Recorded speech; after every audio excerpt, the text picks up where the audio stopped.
This is Leucadendron Jester, or Safari Sunshine, Sunshine Conebush, and it is a very popular plant these days. This is in a nursery in Santa Barbara in the spring, and you can see what it's known for. It has this intense red, pinkish red bract around the flower and cone. I'm going to get in here tight. See that little cone in there? That's from the last blossom cycle. You also see how on the side of it you're getting 3 to 4 new shoots coming up around the side, and that's how these things grow. Just a little detail on maintenance: if you prune them to get them to fill in more, each place that you cut, you're gonna get anywhere from 3 to 5 or 6 divisions. So then, as you see at the top of these branches, you see how full that is. So that's one of the strategies to get the plant to fill in. Look at this variegated leaf, the pink variegation on the outer margin. This is really something special about this plant. So notice that it's actually yellow here, and then it tapers into pink on the edges. So what I find is that the more temperature range and stress there is on the plant, that the more color you seem to get.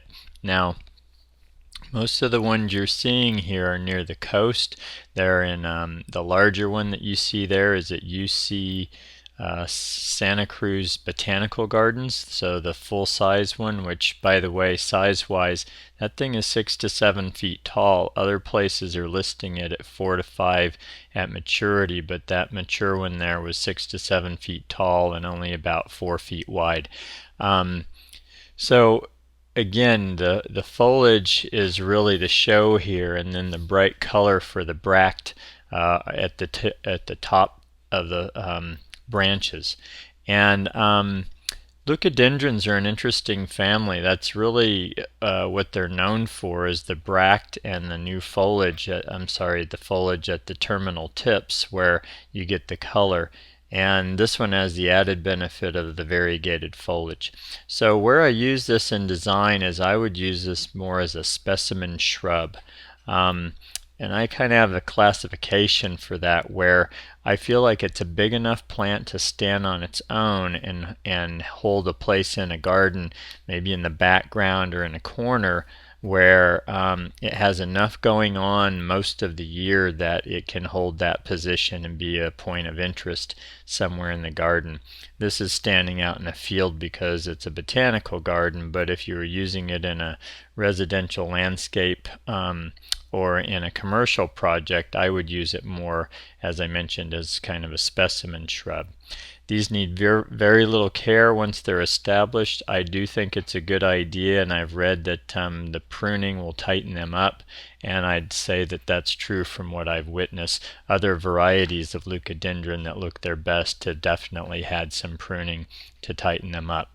Can also be use them as the foliage for cut flowers or foliage and arrangements for obvious reasons. So one of the things to know about Leucadendron family, they're very deer resistant. I have these used this in Pacific Grove in a heavy deer area, and also they're very drought resistant once they're established. Book on them also says that they like acid soils, fairly acidic, down around 5 pH.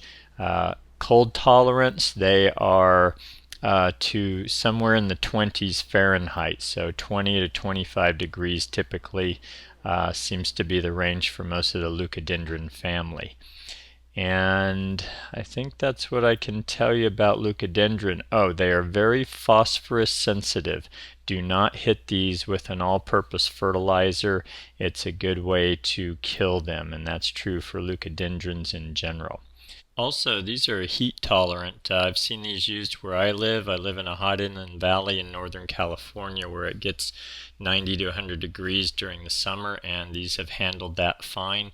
The book on them says that they prefer warmer days and cooler nights like you get in the coastal California types of areas, but again, they seem to perform okay here, and they're on the range of their cold tolerance here, by the way.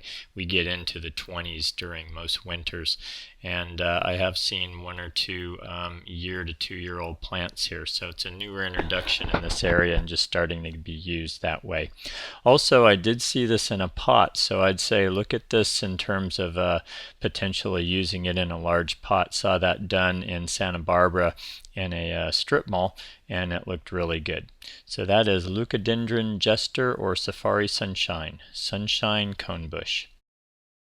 By the way, the book on these is that their best color is from winter and through spring. Most of these photos you see here were taken in spring, so we know that's a good bloom time or color time. But also I've seen the different leucadendrons in full color, not this one specifically, in late summer in our area in Northern California, so you may get color at that time as well. To follow are some nice companion plants for Leucadendron Jester. Enjoy.